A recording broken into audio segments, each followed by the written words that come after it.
할렐루야.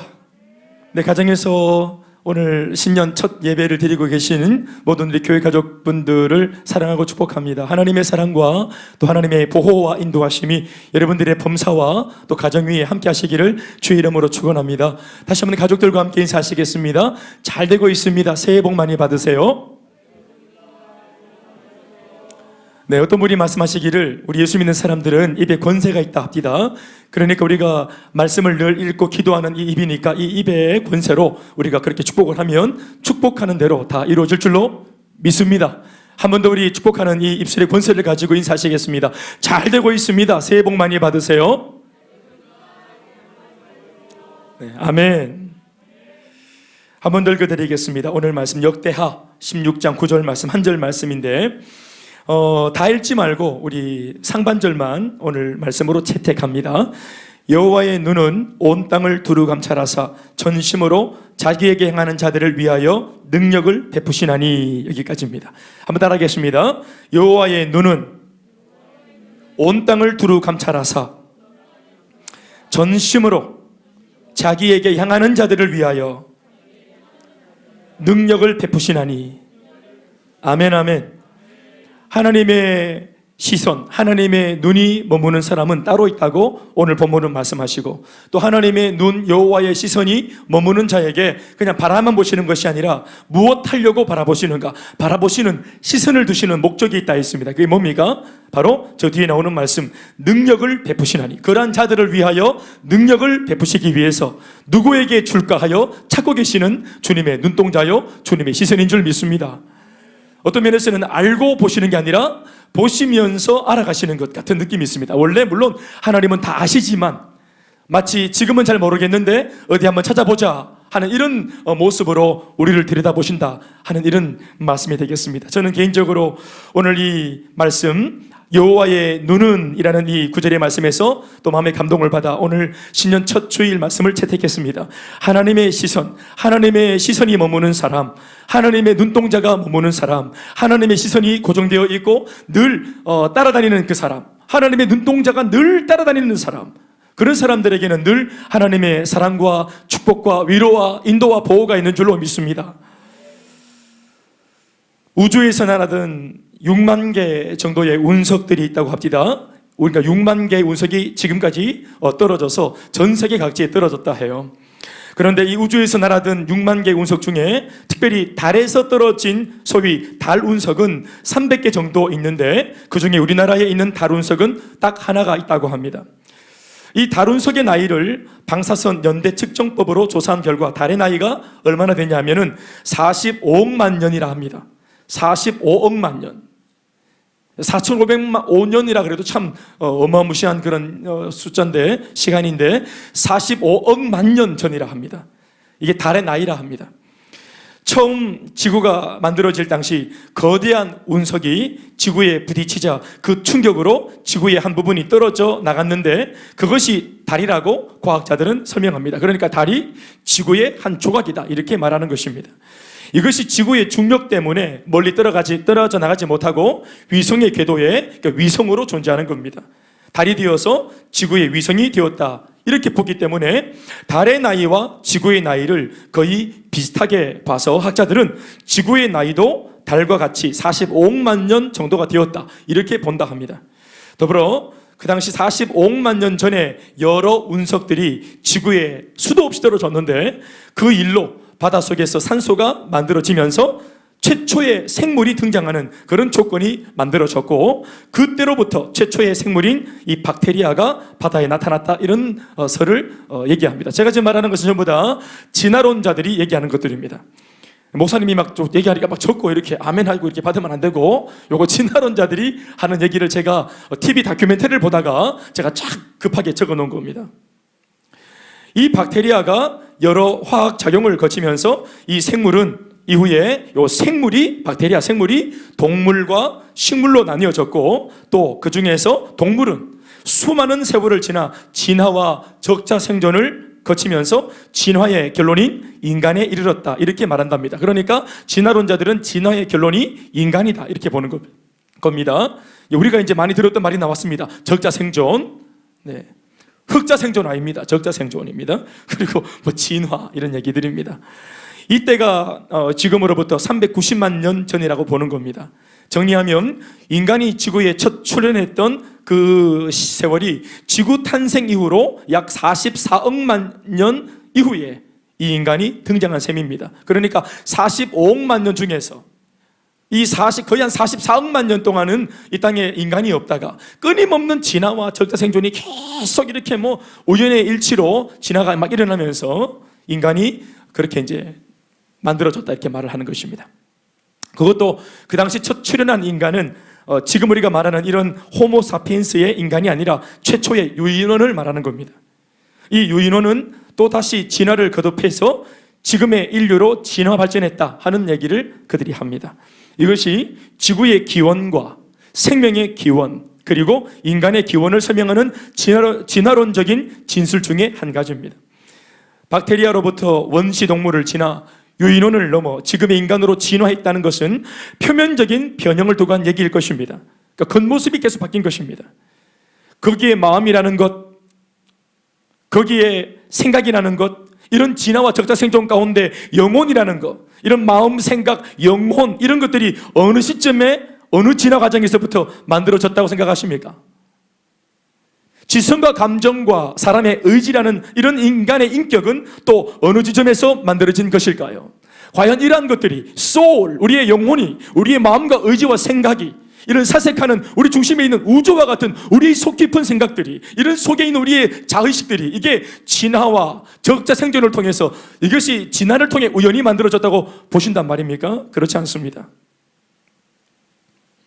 하나님을 배제하고 기원을 설명하려고 하니 그 하나님 자리에 우주의 빅뱅을 끌어와야 하고 창조를 인정하지 않으려고 하니 우연을 전제로 한 진화의 내용을 마치 진리인 듯 포장해서 설명하는 이상한 해프닝을 우리는 오늘 듣고 있고 목격하고 있습니다. 사랑하는 여러분, 우리 인간은 하나님께서 창조하신 것입니다.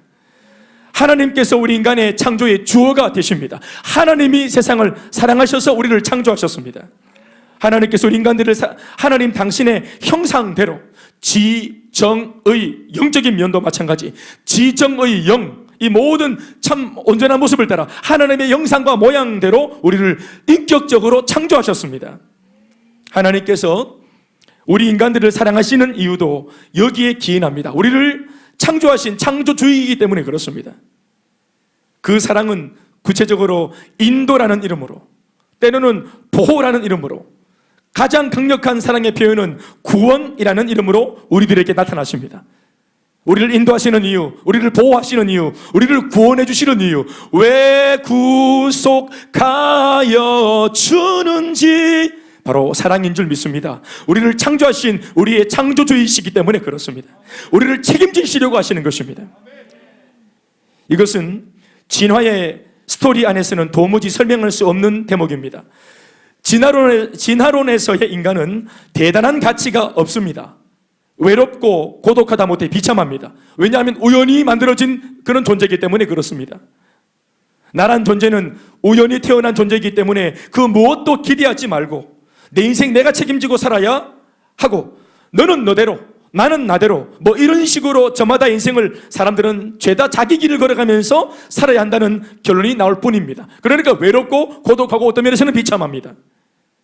그러나 나를 지으시고 우리를 창조하신 하나님을 인정하면 그 인생은 그렇게 안정될 수가 없습니다. 아멘이십니까? 오늘 우리 간증을 했던 우리 최인호 리더의 고백이 바로 그것입니다. 나 혼자 열심히 살았을 때와 내가 본 적 없고 들은 적 없지만 하나님을 믿기로 했을 때의 그 결정 이후의 삶이 얼마나 달라졌는가. 자신의 인생의 내용과 질이 완전히 달라졌습니다. 인생의 주어가 바뀌고 아니요, 원래부터 주어이셨던 하나님을 인정하는 순간부터 내 인생에 참 행복이 찾아왔습니다. 내 인생 내 맘대로 안 되었던 나의 개인의 삶도 내 아내와 내 남편도 우리 가정도 우리 아이들도 과거로부터 지금까지 하나님 때문에 회복되고 잘 되었다면 이 형제의 앞날도 저는 찾아보나 안 찾아보나 잘 될 줄로 믿습니다. 우리 모두의 인생이 다 그런 줄로 믿습니다. 2021년 신축년 새해가 밝았습니다. 우리는 믿습니다. 2021년 이 한 해도 우리를 사랑하시는 하나님께서 우리를 가장 안전하고 가장 좋은 길로 인도하시고 가장 멋진 길로 보호하시고 안전하게 인도하실 줄로 믿습니다. 코로나 시국 중에 있지만 하나님께서 우리를 거듭 손으로 잡으시고, 왜? 우리를 창조하셨기 때문에, 우리를 지으신 분이시기 때문에. 아멘이십니까? 게다가 우리는 창조 영역만 머물지 않습니다. 구원의 영역도 들여다보십시오. 우리를 창조했기 때문에 이 창조의 영역에서 무너지고 타락한 인생을 돕기 위해서 하나님은 당신의 아들 예수 그리스도 독생자도 내어놓으셨습니다. 우리와 맞바꾸셨습니다. 우리에게 그런 놀라운 가치를 부여하셨습니다. 어떤 면에서는 가장 가치로우신 예수님과 맞바꾸는 걸 통해서 예수보다 우리가 더 가치롭다고 선언하신 줄 믿습니다. 우리의 가치가 거기에 있습니다. 그러니 이렇게 값주고 사신 우리 인생을, 여러분들을 하나님께서 이런 코로나 따위에 내놓겠습니까? 하나님이 내버려두겠습니까? 모른 체 하시겠습니까? 이렇게 비싼 우리인데. 아멘입니까? 예수와 바꿨습니다.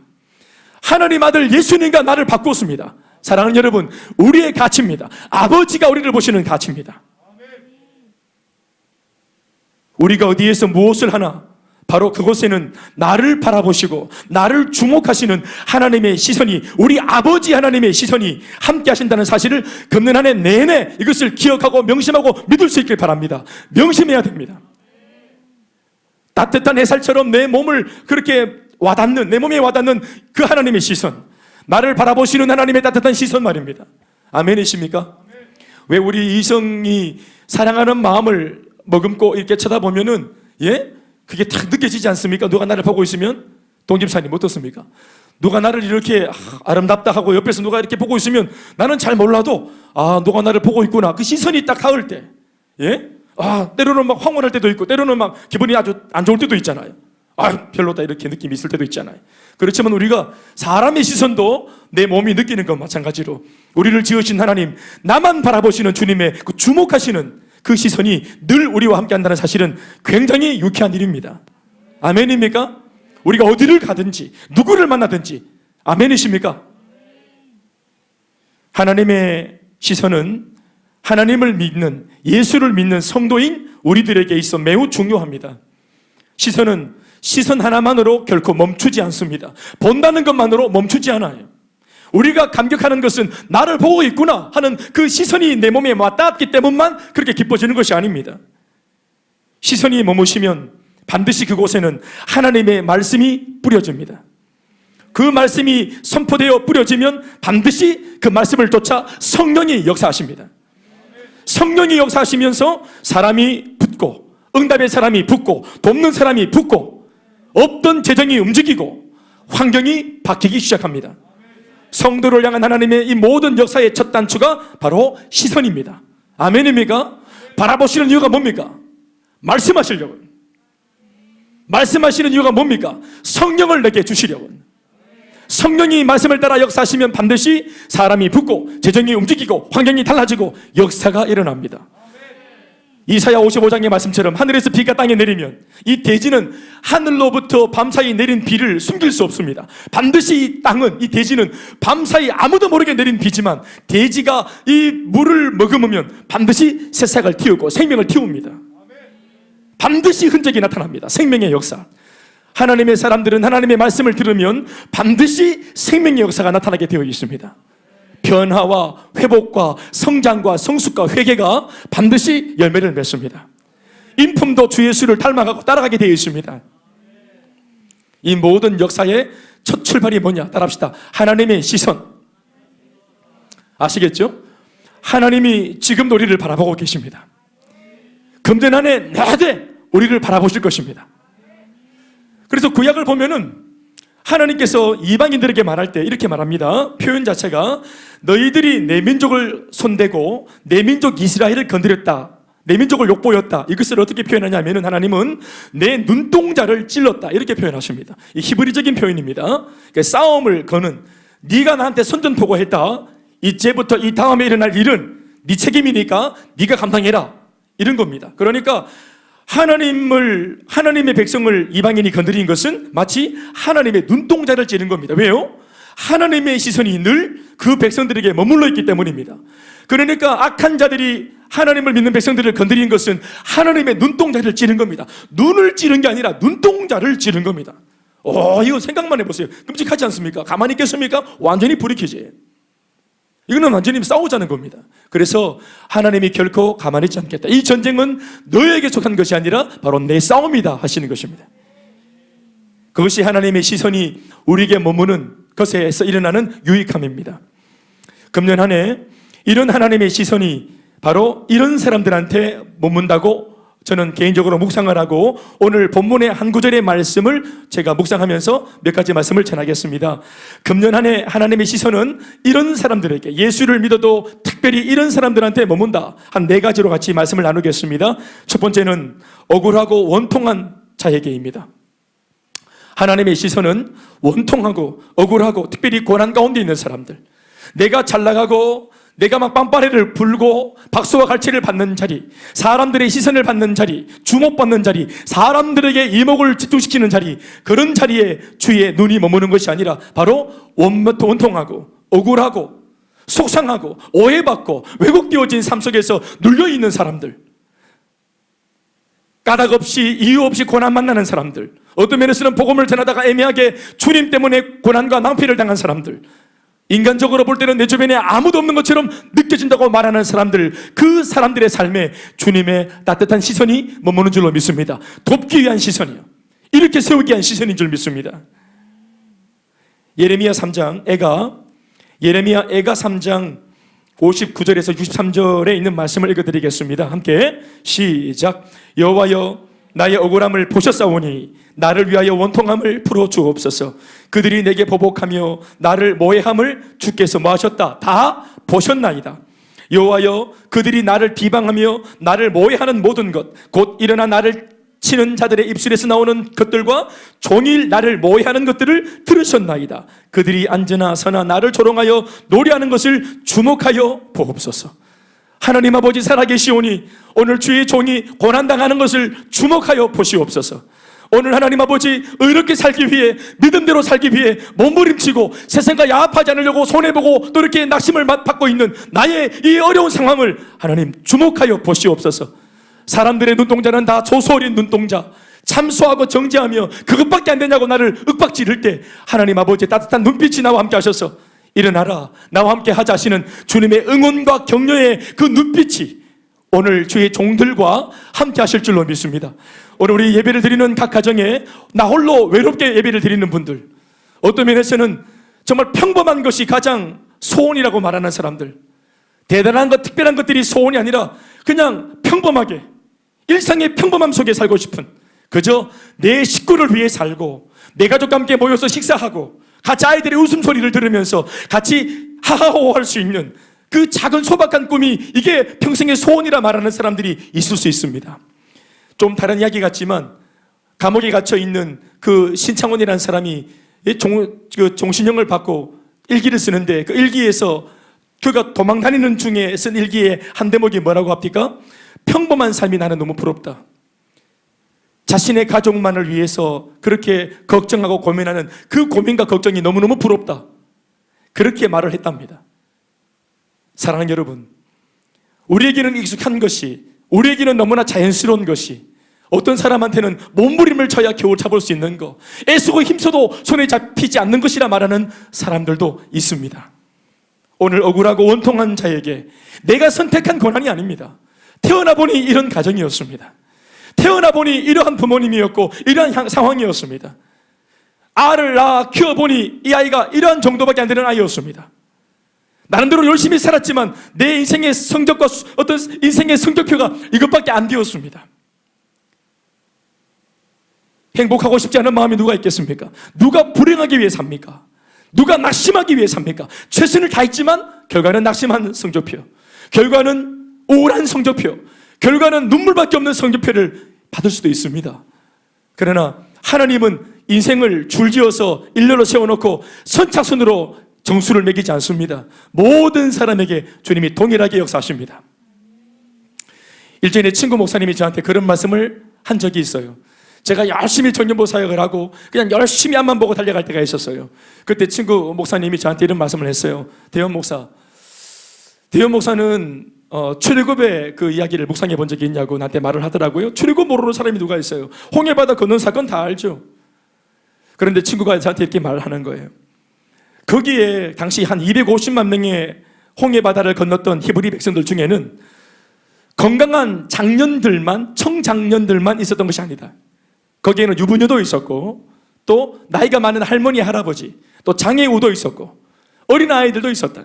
그러나 하나님의 그 은혜가 어디까지, 언제까지 머물렀냐 하면은 바로 250만 명 전체 중에서 마지막 제일 약한, 제일 걸음걸이가 약해서 빨리 달려가지 못한 바로 그 250만 번째 사람의 마지막 걸음이 그 바닷속에서 육지 위로 올라왔을 때까지 하나님은 그 마지막 사람의 걸음까지도 숨죽여 기다리셨다는 것입니다. 당장 뒤에는 애국 병사들이 칼을 들고 창을 들고 막 말을 타고 달려오지만, 너무나 급박한 상황이지만, 다급하지만 하나님은 기다리고 또 기다리고, 하나님의 시선은 약한 사람에게, 하나님의 시선은 절발이 인생에, 하나님의 사랑은 눈물 짓고 외로웠고 두려워 떨고 있는 사람들의 그 어려운 형편에 그 시선이 머물러 있었습니다. 어떤 면에서는 승자의 하나님이 아니라 패자의 하나님, 약자의 하나님이시지만 그 하나님이 패자와 약자에게 함께 하심으로 그들을 승자로, 그들을 강자로 만드시는 역전의 은혜로 임하시는 것입니다. 결국은 마지막 번째 사람이 그 발을 떼었을 때, 제일 약한 사람, 제일 떨어지는 사람의 발걸음이 그 바다에서 나왔을 때 세워져 있던, 벽같이 세워져 있던 그 홍해바다가 함몰되어져서 많은 원수들을 전멸하는 일이 일어나지 않았습니까? 하나님의 시선이 마지막 사람, 마지막 번째 사람의 걸음까지 기다리고 인내하시고 거기에 머물렀다는 사실을 우리 모두가 기억했으면 좋겠습니다. 전 세계 75억 명의 사람 중에 잘난 사람부터 못난 사람까지 한 줄로 쭉 줄을 세운다면 나는 하나님 마치 75억 번째 사람일 겁니다. 나보다 못한 사람은 아무도 없을 겁니다. 내 뒤에 아마도 없을걸요? 이렇게 말하는 사람에게 주님이 말씀하시기를 너 뒤를 돌아봐라 하고 돌아봤더니 거기에 마지막 번째 사람 바로 뒤에 예수님이 피를 흘리시면서 십자가를 지고 서 계시는 것입니다. 예수님의 사랑은 가장 낮은 곳에, 예수님의 사랑은 가장 천한 곳에, 나보다 못난 사람이 있을까 하는 사람의 등 뒤에서 그 사람을 응원하고 그 사람을 격려하는 사랑인 줄로 믿습니다. 금년 안에 사랑하는 여러분, 열심히 살아야죠. 금년 안에 짓지 않으려고 열심히 살아야죠. 그러나 우리가 열심히 산다고 내가 원하는 만큼, 그런 어떤 원했던 만큼의 열매들이 다 나올지는 모르겠습니다. 그러나 잊지 마십시오. 하나님의 시선은 우리가 잘났든 못났든 이미 예수 믿고 달려가는 우리의 삶에 이미 머물러 계십니다. 우리가 잘하면 머물러 주시고 못하면 떠나시는 분이 아니시라 이미 함께 하시는 은혜로 함께 하십니다. 시작부터 함께 하십니다. 오늘부터 함께 하십니다. 묵상해 보면, 말씀을 보면은 요셉이라는 사람이 그랬잖아요. 자기가 선택한 고난이 아니었잖아요. 형들에 의해서 미움받고 따돌림 당하고 그렇게 해서 어떻게 보면 장난 가운데 농락당하다가 노예로 팔려가 버렸잖아요. 아무도 책임지지 못하고 책임지지 않는 인생이 되었잖아요. 버려진 인생이 되었잖아요. 그런데 하나님은 요셉의 그 고난 가운데, 그 외면 가운데, 요셉의 그 두려움과 외로움 가운데 항상 함께 하시면서 그를 애굽 한 나라의 총리까지 올려놓으시는 하나님의 시선이 그 형제에게서 떠나지 않았다는 사실을 우리는 믿습니다. 애매한 고난, 그러면 여러분 둘째가라면 서러운 다윗도 알고 있잖아요. 육신의 아버지에게 또 7명의 형들에게, 장가가서도 자기 장인에게, 또 자기 부인에게 얼마나 외면당하고 자기가 낳은 아들들한테도 얼마나 어려움을 당했습니까? 친구들도 배신을 하고 사람 중에는 믿을 사람이 아무도 없는 것 같은 그런 어려움을 당했던 다윗입니다. 그러나 그 다윗도 인생 말년에 그가 노래한 시편 23편의 고백을 통해서 우리는 알고 있습니다.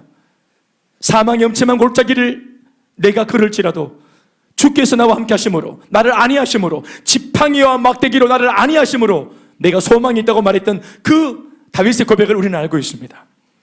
환난이 없어 평안이 아니라 환난은 여전히 있지만 환난 속에 있는 내 심령 속에 예수님 계시고 하나님 계시니 그게 평안인 것입니다.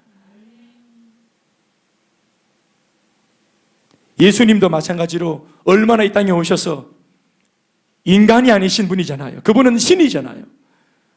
우리를 창조하신 분이시잖아요. 독생자 예수님이시고 우리의 구원자이시잖아요.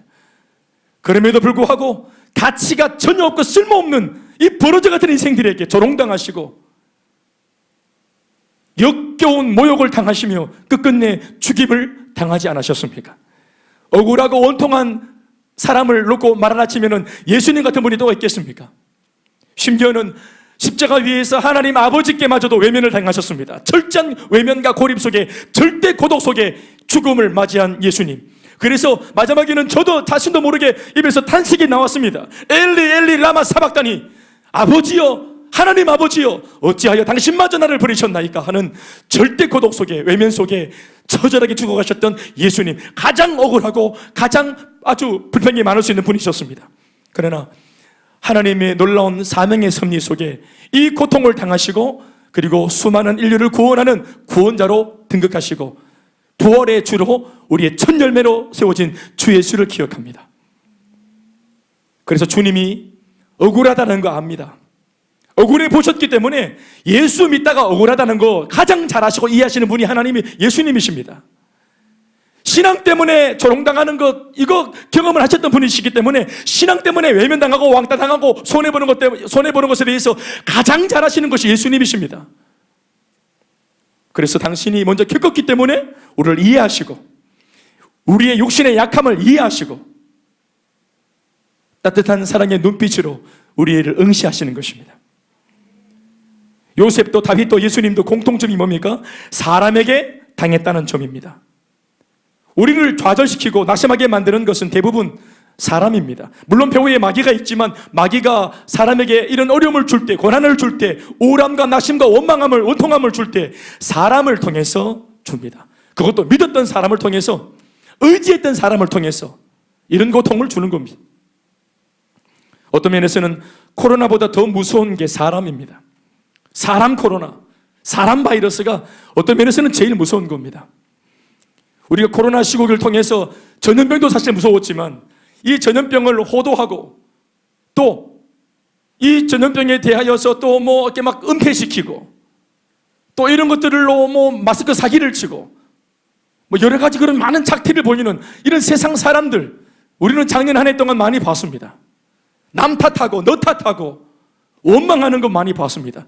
코로나도 참 징글징글했지만 그 코로나 시국 가운데 혼란을 야기하는 사람들도 참 징글징글했습니다. 시편 118편 6절에서 9절 말씀에 이렇게 말씀하고 계십니다. 여호와는 내 편이시라, 내가 두려워하지 아니하리니 사람이 내게 어찌할까. 다 같이 아멘이십니까? 한 번 더. 여호와는 내 편이시라. 믿습니까? 여호와는 내 편이시고 여러분들의 편이십니다. 그러니 내가 두려워하지 않겠는데 사람이 내게 어찌할까. 여호와께서 내 편이 되사 나를 돕는 자 중에 계시니 그러므로 나를 미워하는 자들에게 보응하시는 것을 내가 보리로다.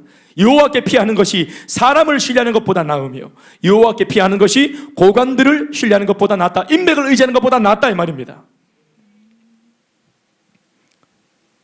억울하고 원통한 자에게 금년 안에 하나님의 따뜻한 시선이, 용기 주고 격려 주시는 하나님의 따뜻한 시선이 머물 줄로 믿습니다. 우리는 주님 때문에 억울해지고 원통해질 망정, 우리가 욕심 때문에 또 우리가 야욕을 부리는 바람에 우리 때문에 다른 사람들이 억울해지고 우리 때문에 다른 사람들이 원통해지는 일에 우리가 잘못 쓰임받지 않길 바랍니다. 아멘이십니까? 두 번째, 기도하는 자에게 하나님의 따뜻한 시선은 머문다 믿습니다. 금년 안에 기도하는 사람들, 특별히 이렇게 기도하는 사람들에게 마태복음 6장 6절에 있는 말씀입니다. 시작. 너는 기도할 때 네 골방에 들어가 문을 닫고 은밀한 중에 계신 내 아버지께 기도하라. 은밀한 중에 보시는 내 아버지께서 갚으시리라. 다시 아멘하십시다. 여기서 말하는 골방은 물리적인 골방을 말하는 것뿐만 아니라 바로 우리가 머무른, 그러니까 내 마음으로 하나님을 앙망하고 내가 하나님 앞에 오롯이 내 마음을 쏟아 놓을 수 있는 그 내가 하나님을 찾는 곳, 그것이 어떤 사람은 출퇴근하는 버스 안일 수도 있고 어떤 사람들은 차 안일 수도 있고 운전하는 자가용 안일 수도 있고 어떤 사람들은 정말 자기 골방일 수도 있고 아니면 예배당일 수도 있고 또 기도하는 도구기도실일 수도 있고, 그것이 어디든지 간에 꼭 골방이라고 정한 장소가 아니라 내가 내 마음 깊이 하나님을 목도하고 내 마음 깊이 하나님을 묵상하고 내 마음 깊이 하나님의 음성을 들을 수 있는 그곳, 하나님과 뜨겁게 교제할 수 있는 그곳, 기도가 성취될 수 있는 그곳. 아멘이십니까? 하나님 앞에 은밀하게 나와서 정말 정직하게 내 마음에 있는 모든 것들을 쏟아놓고 마음을 쏟아놓을 수 있는 기도를 할 수 있는 바로 그 골방의 기도를 드릴 수 있는 사람에게 하나님의 시선이 머무는 줄 믿습니다. 왜 기도하는 자에게 주님의 시선이 머뭅니까? 응답하시려고입니다. 여러분, 누가 기도합니까? 어떤 사람이 기도합니까? 예수 믿으면 다 기도합니까? 기도 안 하면 안 될 것 같으니까 기도하는 사람도 있어요. 어떤 사람은 기도하는 척하지만 한 번도 하나님은 그 사람의 헛된 기도를 들어본 적이 없는 사람도 있어요. 우리의 기도가 힘이 없어 하늘로 올라가다 힘이 없어서 중간에 도중에 넘어지고 자빠지고 꺾이는 기도도 있어요. 마치 에너지가 충만해서, 마치 생명력이 충만해서 끝도 없는 하늘을 향해서 쭉쭉쭉 올라가는 대나무 죽순처럼 마디마디가 막 생명력 있게 쭉쭉쭉 뻗어가는 그 대나무 죽순처럼 우리 기도가 힘을 얻어 주님의 보좌 앞에까지 상달될 수 있는, 기도할 수 있는 그런 참 마음 어린 기도를 할 수 있는 우리가 될 수 있길 바랍니다. 사랑하는 여러분, 다시 한번 묻습니다. 누가 기도합니까? 이대로 지지 않겠다는 사람이 기도합니다. 이대로 무너지지 않겠다는 사람이 기도합니다. 이대로 끝내지 않겠다는 사람이 기도합니다. 이대로 무너지지 않겠다는 사람이 기도합니다. 마귀에게 호락호락 나는 자빠져서 역사의 무대 위에서 나는 잊혀지지 않겠다는 사람이 기도합니다. 세상에서 제일 불행한 사람이 누군 줄 아세요? 누가 봐도 기도해야 되고 누가 봐도 기도할 필요가 있어 보이는 사람임에도 불구하고 절대로 기도할 수 없는 사람이 제일 불행한 사람입니다. 그 사람이 누굴까요? 상황을 봐서는 진짜 기도해야 될 사람이에요. 이 사람만큼은 정말 기도할 필요가 있는 사람인데 기도를 못해요. 불행한 사람이에요. 누굽니까? 기도할 수 없는 사람? 바로 불신자입니다. 기도의 조건이 만들어져 있지 않습니다. 이 사람은 아예 근본적으로 하나님 앞에 기도할 수 없습니다. 왜냐하면 하나님이 아직 아버지가 아니기 때문입니다. 하나님의 백성이 아니기 때문입니다. 불신자. 예수를 믿고 주 예수를 영접해서 하나님을 아버지라 부를 수 있어야 기도할 수 있습니다. 지금까지는 너희가 내 이름으로 아무것도 구하지 아니했지만 지금부터는 구해라. 너희 마음에 기쁨이 충만할 것이라. 지금까지는, 예수 믿기 전까지는. 그러나 예수를 믿고 난 이후부터는 누구든지 기도할 수 있습니다. 그러니까 우리가 복음을 전하다가 만나보면 우리 베스트들, 우리 불신자분들을 같이 대화해보면은, 사정을 딱 들어보면은 이 상황은 끊임없이 머릿속에 들어오는 생각이 뭐냐면 기도해야 되는데, 이 상황은 기도하면 되는데, 낙심하지 말고 절규하지 말고 자꾸만 끝내려고 하지 말고 기도하면 참 좋을 텐데, 이런 마음이 막 너무너무 드는데도 이 사람의 형편을 다시 들여다보면 기도할 수가 없어요. 그래서 우리는 그 사람한테 복음을 전하는 것입니다. 그래서 예수를 믿으라고 말하는 것입니다. 어떤 사람들은 60평생 이 땅을 살면서 원통하고 답답하고 컬컬하고 자기가 지은 수많은 죄 때문에 그 죄책감들이 막 그냥 덕지덕지 붙어있고 문제는 많은데 해답이 없어서 숨을 못 쉬는 사람들, 그렇게 살기를 20년, 30년, 50년, 60년 산 사람들이 있어요. 한 번도 내 안에 있는 문제를, 이 피가 철철철 나는 내 마음에 있는 고름을 한 번도 터뜨려 본 적이 없는 사람들, 화병에 걸리고 속병에 걸리고 우울증에 걸릴 망정, 병원에 주는 의사가 처방해 주는 약을 먹을 망정, 한 번도 나를 창조하신 주님 앞에 내 마음의 소병을 토로해 본 적이 없는 사람들, 할 수 없죠. 할 수가 없죠. 그 속에 주님이 없으니까. 그래서 기껏해야 점집에 가거나 헛된 종교에 마음을 잠시 기대거나 응답하지 않는 돌신상에게, 저 갓바위에 끊임없이 필요되지만 응답은 없습니다. 사랑 여러분, 우리는 기도할 수 있잖아요. 환난을 만나지만 환난 날에 나를 부르라고 하신 하나님이 계시잖아요. 왜 그분이 자신 있게 나한테 말씀하시기를 환난 날에 태어나 나를 불러라 하십니까? 응답을 해줄 수 있는 분이십니다. 그분은 능력이 있기 때문입니다. 그래서 자신 있게 환난 만난 자들에게 환난 날에 나를 부르라 하신 것입니다. 내가 응답하리니 네가 나를 영화롭게 하리라. 시편 50편 15절에 있는 말씀 아닙니까? 따라합시다. 환난 날에 나를 부르라. 내가 너를 건지리니 네가 나를 영화롭게 하리로다. 아멘이십니까? 기도할 수 있다는 것이 최고의 소망이며, 기도할 수 있다는 것이 최고의 위로이자, 기도할 수 있다는 것이 최고의 능력입니다. 그것도 사람들한테 보이려고 하는 껍데기 기도 말고 골방 기도, 그 기도의 정신, 기도의 태도와 자세는 언제나 골방 기도입니다. 아무도 보는 사람 없어도 내 마음을 쏟아드리는 기도, 내 마음의 중심을 다 고백하는 기도, 진실되고 정직한 기도, 그게 물리적으로 어디든지 마음의 진심을 가지고 기도할 수 있다면 바로 그 자리가 골방입니다. 너는 기도할 때 네 골방에 들어가 문을 닫고 은밀한 중에 계신 네 아버지께 기도해라. 은밀한 중에 보시는 네 아버지께서 반드시 갚으실 거다. 보시는 네 아버지께서 기도를 듣는다고 말하지 않고 표현하시기를 네가 은밀한 중에 기도하는 것을 보신다고 말씀하십니다. 주님이 우리의 기도를 보십니다. 우리의 마음의 간구를 보십니다. 보시고 갚으시고 응답하시는 것입니다. 우리가 얼마나 지금 피곤한지, 우리가 지금 얼마나 절박한지, 우리가 지금 얼마나 마음이 두렵고 떨리는지, 사람들 앞에서는 센 척했지만 얼마나 두렵고 떨리는지 내 하나님 앞에 정직하게 있는 모습 그대로 하나님 무섭습니다, 하나님 정말 겁납니다, 하나님 정말로 두렵습니다 말할 수 있는 그 기도가 바로 골방의 기도입니다. 한번 따라합시다. 하나님 두렵습니다. 하나님 무섭습니다. 하나님 저는 가짜입니다. 주님이 필요합니다. 금년 안에 주님이 오시옵소서. 내 삶에 오시옵소서. 우리 가정에 오시옵소서. 그런 기도가 필요한 이 한 해인 줄 믿습니다. 코로나로 모든 것이 언택트 되었습니까? 여러분, 아무리 물리적으로 언택트가 되어도 하나님과의 교통과 소통과 하나님과의 교제는 언제나 컨택트입니다. 그분은 떠나지 않습니다. 우리와 거리두기 하지 않습니다.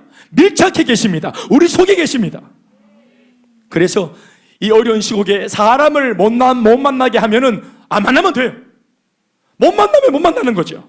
그러나 주님 앞에 그 시간을 놓고 이전보다 더 많이 기도하는 시간으로, 말씀을 묵상하는 시간으로, 나를 향한 주님의 뜻을 더 많이 듣는 시간으로 삼아낼 수 있는 영의 지혜가 충만하길 주 이름으로 축원합니다. 여러분, 이렇게 우리 베일에 쌓인 시기가 지나고 나서 나중에 대면 때 딱 나타나서 우리가 서로 대면할 때는 그때 성적표가 나타납니다. 진짜 막 몸만 이렇게 불어난 사람과 영성이 살아난 사람, 눈빛이 막 그럼에도 불구하고 비대면을 끝내고 대면 중에 만났는데 대면하자마자 딱 보니까 눈빛이 살아있고, 아멘이십니까?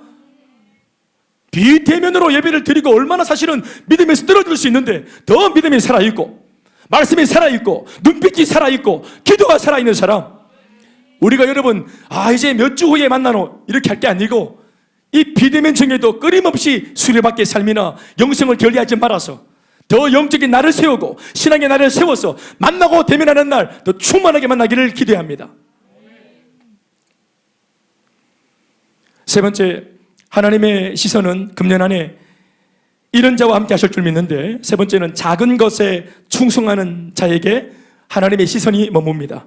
누가복음 16장 10절에 있는 말씀입니다. 같이 한번 읽어보시겠습니다. 시작. 지극히 작은 것에 충성된 자는 큰 것에도 충성되고 지극히 작은 것에 불의한 자는 큰 것에도 불의하니라. 결판은 어디에서 나는 것입니까? 지극히 작은 것입니다. 그냥 작은 것도 아니고 지극히 작은 것, 정말로 작은 것.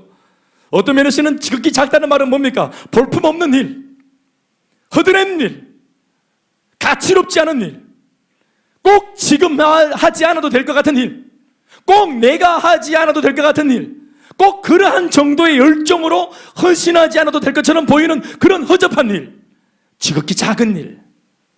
그래서 영적인 안목이 없는 사람들은 아예 그냥 손 내밀지 않으려고 하는 일, 뛰어들지 않으려고 하는 그런 일들, 지극히 작은 일,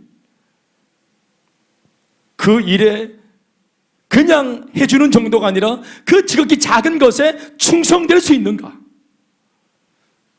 열정을 쏟을 수 있는가. 야생에 있는 사자는 버펄로를 잡을 때 쓰는 에너지와 토끼 한 마리를 잡기 위해 쓰는 에너지가 같습니다. 거대한 물소를 잡기 위해 쓰는 백을 쓰는 사자가 토끼 만만하다 그래서 한 10%, 20% 손가락 하나 까딱해서 잡으려고 들었다가는 완전 나중에 어려움을 당하게 되는 것입니다. 골탕을 못 씁니다. 작은 음식 먹이나 큰 먹잇감이나 야생의 짐승이 오늘 내가 먹어서 한 끼 배를 채우겠다고 마음먹고 한 그런 먹잇감을 딱 정했을 때는 100%, 120%의 에너지를 쏟아부어야 하는 것이에요. 하나님을 사랑하는 사람들이 주의 일을 감당할 때 이것이 작고 크고의 사이즈의 문제가 아니라 주의 이름으로 충성된 태도와 자세로 임하는 것입니다. 아멘이십니까? 작은 것이든 큰 것이든 모든 일에 충성할 수 있는 비결은 크고 작든 사명의 사이즈가 아니라 일거리, 일감의 사이즈가 아니라 이 사명을 맡겨주신 존재에 대한 그분에 대한 사랑과 감사에 기인하는 것입니다. 어떻게 저렇게 작은 일에도 충성을 다할 수 있을까? 그것은 그 일감 자체가 아니에요. 그 사역의 사이즈 자체가 아니에요. 크든 작든 상관없어요. 이 사명을 주신 하나님이 귀하심으로, 이 사명을 맡겨주신 그분을 사랑하고 그분께 감사하는 마음으로 우리가 감당하려 들면 모든 일에 충성될 수 있는 비결이 거기에 있는 것입니다.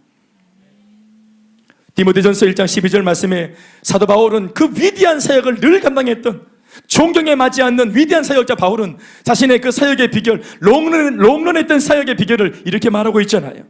나를 능하게 하신 그리스도 예수 우리 주께 내가 감사하는 것은 뭐냐? 나를 충성되이 여겨 내게 직분을 맡기심이니. 다 같이 아멘합시다. 우리가 주목하는 게 뭡니까? 나를 충성되이 여겨. 능력은 누구한테 있습니까? 그리스도 예수께 있습니다. 나를 능하게 하신 그리스도 예수. 아멘입니까? 자기가 지금 크게 쓰임받고 있지만, 큰일 하고 있지만 아니라는 거예요. 큰일 한다고 큰 자입니까? 큰 사역한다고 큰 자입니까? 높은 자입니까? 그렇지 않습니다. 오늘 내가 이렇게 큰 일을 감당할 수 있게 된 모든 비결은, 이렇게 능력을 주신 이유는 이 능력의 주권이 하나님께 있기 때문이라고 이것을 믿고 있고 인정하고 있기 때문입니다. 자기의 온전한 정체성은 뭐라고 말합니까? 나는 충성이 없는데 하나님이 나를 충성되게 여기셨다는 겁니다. 충성되이 여겼다. 거룩한 착각입니다. 하나님이 스스로가 가지시는 거룩한 착각이에요. 우리는 정말 충성되지 못해요. 그런데 우리를 하나님이 충성되다고 착각하세요. 스스로 우리를 신뢰합니다.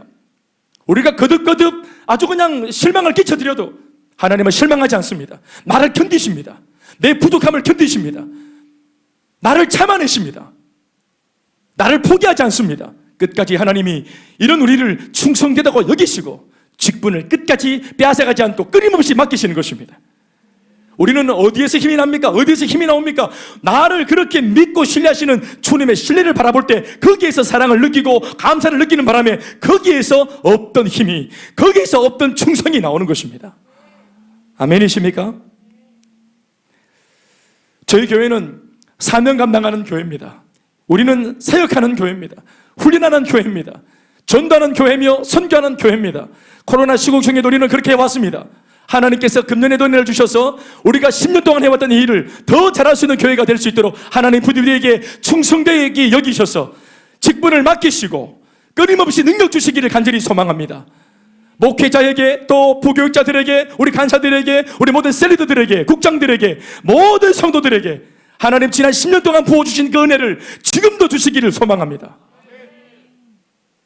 10년 전에는 하나님하고 겸손한 척하다가 5년 좀 지났을 때는 또 하나님 하셨지요, 또 겸손한 척하다가 10년 좀 지나고 여기까지 와놓고 보니까 왠지 목에 힘이 들어가고, 나도 했지, 나도 조금 했지, 나도 조금 내가 헌신했지, 나도 조금 기여했지. 우리 이름 석자가 들먹거리고 있진 않습니까? 내 이름 석자 안 알아주면 섭섭한 마음이 일어나진 않습니까? 충성되이 여기시는 주님의 시선 때문에 부름받은 것이지 충성된 게 아닙니다. 그런데 우리가 처음부터 충성된 일꾼인 것처럼, 내가 일꾼으로 태어난 것처럼, 태어날 때부터 목사인 것처럼, 태어날 때부터 사모인 것처럼, 태어날 때부터 우리가 이런 교육자인 것처럼, 셀리더인 것처럼 우리 그렇게 착각하지 마십시다. 저나 여러분들이나 그저 하나님이 내게 능력 주시는 것은 하나님의 능력이 내게 부어진 것이고, 약하고 미숙하기 짝이 없는 우리를, 만삭되지 못해 태어난 우리 같은 이런 미숙아를 하나님께서 그저 충성되다고 여기시는 바람에 이 직분을 뺏어가지 않고 여전히 지금도 맡겨놓고 계시는 것입니다. 하나님의 시선은 큰 사역을 하든 작은 사역을 하든, 사랑하는 여러분, 늘 말씀드리지만 사역은 경쟁이 아닙니다. 아멘이십니까? 셀 사역도 마찬가지고 국장 사역도 마찬가지고, 여러분, 우리가 하는 모든 주의 수에 맡기신 사역, 이 사역은 경쟁이 아닙니다. 10달란트, 5달란트 경쟁이 아닙니다.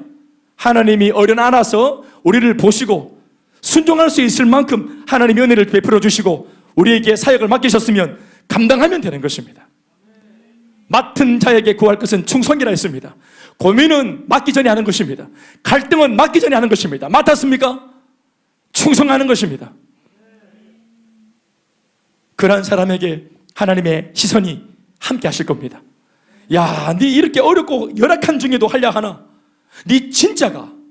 하나님이 항상 상황을 통해 우리에게 물으십니다. 제가 경험한 하나님은 뭘 좀 하겠다 하면 일사천리로 길을 열어주시는 하나님이 아니셨습니다. 언제나 일을 뭔가 좀 막으시고 일을 뒤트시고 상황을 꼬우시고 뭔가 자꾸 복잡하게 끌어가시는 주님으로 저는 더 많이 만났습니다. 이상하다. 내가 주님의 일을 하는데 왜 이렇게 하나님께서 상황을 꼬우실까? 어렵게 만드실까? 좀 시원에 들어가 안 열릴까? 제가 뒤늦게 알았습니다. 그게 하나님의 시선이라는 것을. 하나님이 보고 싶으신 것입니다.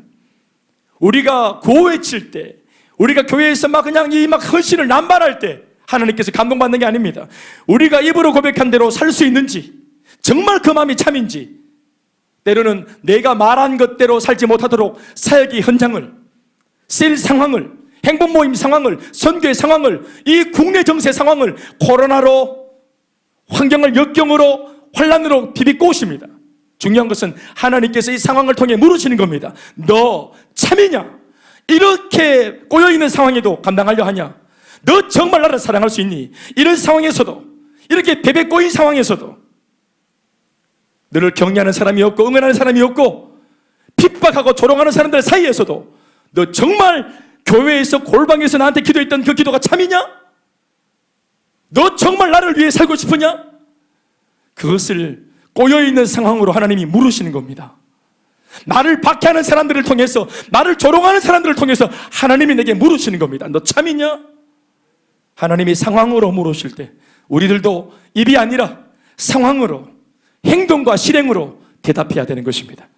주님, 은혜 주시면 성령 충만해서 날아가듯 날개를 달고 가겠지만 이 길을, 그러나 주님, 길을 열어주지 않아도 우리는 이 길을 가겠습니다. 주님, 때로는 은혜를 안 주셔도 가겠습니다. 절면서도 가겠습니다. 왜냐하면 가야 할 길이 분명히 졌기 때문입니다. 사역은 잘 될 때도 있고 안 될 때도 있습니다. 사역을 잘할 때만 주님의 시선이 머무는 것이 아닙니다.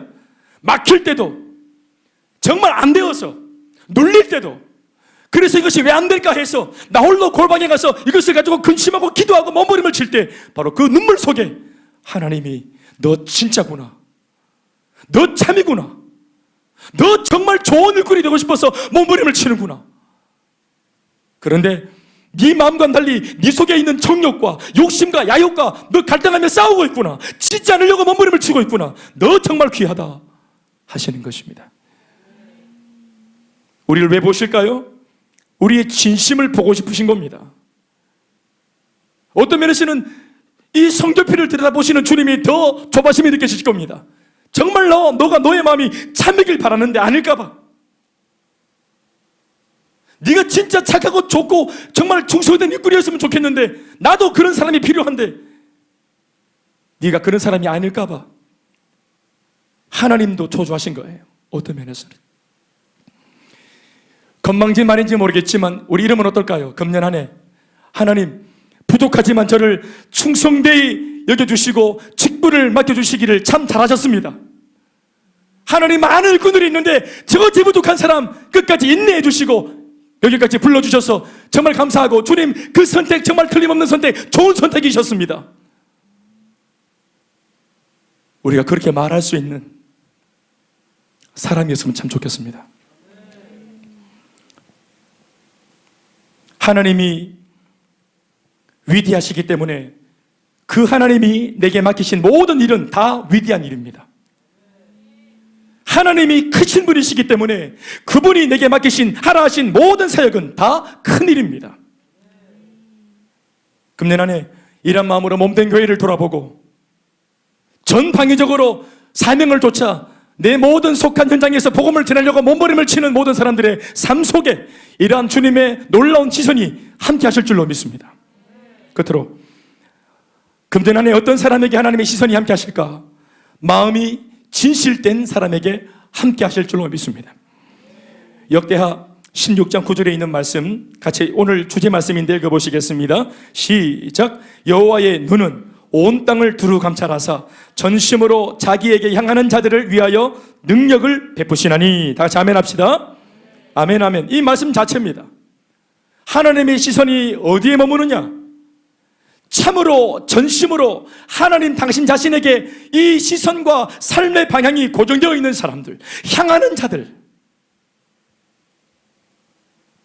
사업을 해도 사업의 방향성이 하나님을 향하여 있고, 공부를 해도 학업이 하나님의 영광을 향하여 있고,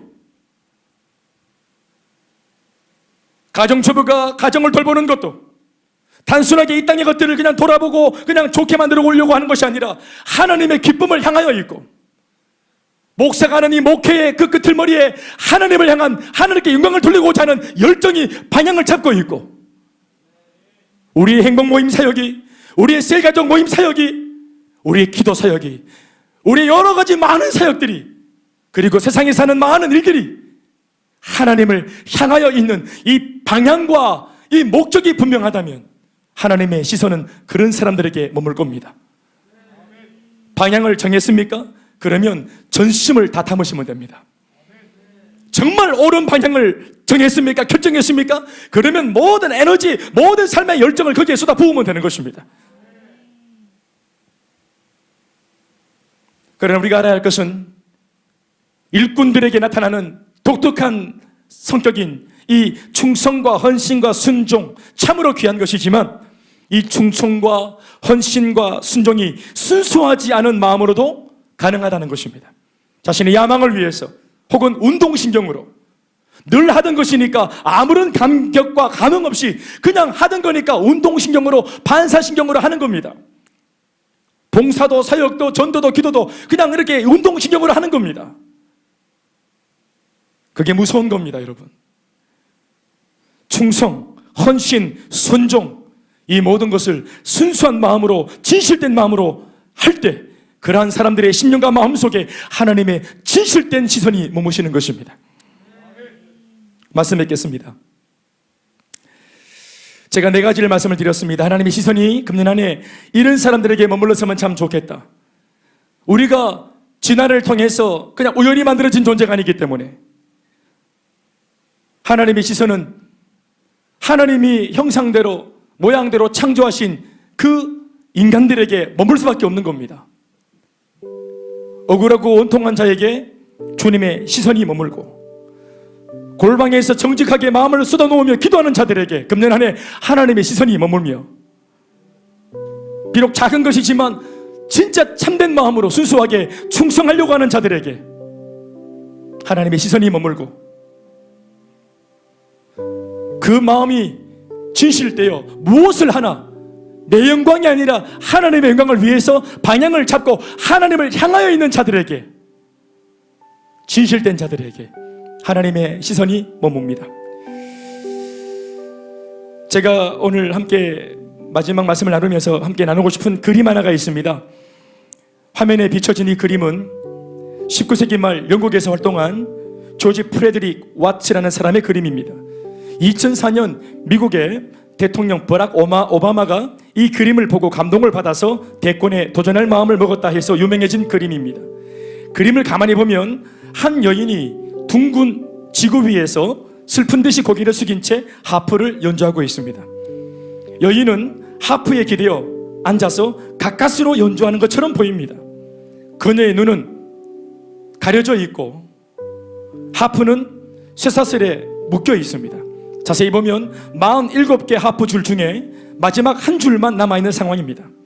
지구 위에 고독하게 앉아있는 여인, 볼 수도 없고 몸을 마음대로 움직일 수도 없이 묶여있는 인생. 그러나 하프를 연주해야 합니다. 지구에 내 사정을 알아주는 이가 아무도 없고 더 이상 버틸 힘도 없는 상태. 이 힘든 상황은 가히 절망이라고 할 수 있습니다. 그런데 이 그림의 제목이 뭔지 아세요? 희망입니다. 호프.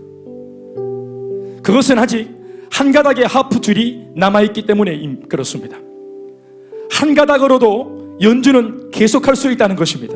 정말 한 가닥으로 연주가 가능할까요? 저는 잘 모르지만 제가 들은 풍월 중에 클래식 음악 중에 잘 알려진 곡으로 G 선상의 아리아라는 작품이 있습니다. 왜 G 선상의 아리아일까요? 이 작품은 바이올린의 4개의 현 중에서 G 선이라고 하는 하나의 줄로만 연주하는 곡입니다. 하나의 선으로만 연주해도 얼마나 아름다운지 모릅니다. 이 한 가닥 줄이 바로 희망인 것입니다. 사랑하는 여러분, 우리 인생에 믿어왔던 지난 모든 줄들이 다 끊어졌다고 느껴지십니까? 믿었던 사람에게서 낙심을 만났습니까? 돈을 의지하다가 낭패를 당했습니까? 남편에게, 아내에게 기대했다가 상처를 받았습니까? 건강을 가지고 자랑하고 믿고 있다가 또 어려움을 당하고 있습니까? 내가 이렇게 스펙을 쌓으면 세상에서 잘 될 줄 알았는데 스펙이 나를 배신할 때가 있지 않습니까? 그러나 하나님을 믿고 신뢰하는 신앙의 줄 한 가닥만 제대로 붙들기만 하면 충분합니다. 이 한 가닥의 신앙의 줄이 우리 인생을 진짜 가치 있는 인생이 되도록 아름답게 연주해 줄 것이기 때문에 그렇습니다. 시편 118편 17절 말씀에 이런 말씀이 있습니다. 내가 죽지 않고 살아서 여호와께서 하시는 일을 선포하리로다. 내가 죽지 않고 살아서 여호와께서 하시는 일을 선포하리로다. 사람들이 길을 죽이고 상황이 길을 죽게 만들고 코로나가 공포를 야기시키고 내가 가졌던 계획과 꿈이 좌절되어져서 마치 죽을 것 같은 고통이 찾아온다 할지라도 숨마시는 죽지 못해 살고 마지못해 사는 인생이 되었다 할지라도 아무도 살아보지 아니한 2021년도 새해 지레짐작 겁을 먹고 안 될 거라고 그렇게 판단하지 말고 아직까지 아무도 살아보지 아니한 금년 한 해 100지장이 내게 주어졌는데 이 한 줄기 소망 어린 이 선상 위에서 다른 것 의지하지 말고 하나님만 의지할 수 있는 우리가 되어져서 하나님의 시선을 한 몸에 받고 믿음으로 살아 반드시 승리할 수 있는, 절대로 죽지 않고 살아서 하나님의 위대하신 일을 선포하고야만은 간증의 추억이 될 수 있는 저와 여러분들의 가정 전체가 다 될 수 있기를 주님의 이름으로 축원합니다. 더불어 한국교회 코로나 중에 어려운 가운데 있지만 이 한국교회에 기도하는 야생을 보지 말고 반드시 살고 회복되어지고 소생해서 도탄에 빠진 이 많은 사람들에게 살 소망을 전파할 수 있는 살아있는 신앙과 복음의 야성을 회복한 그런 우리네 교회, 우리네 한국교회가 될 수 있기를 주의 이름으로 축원합니다. 모든 영광을 하나님께 하소하시겠습니다.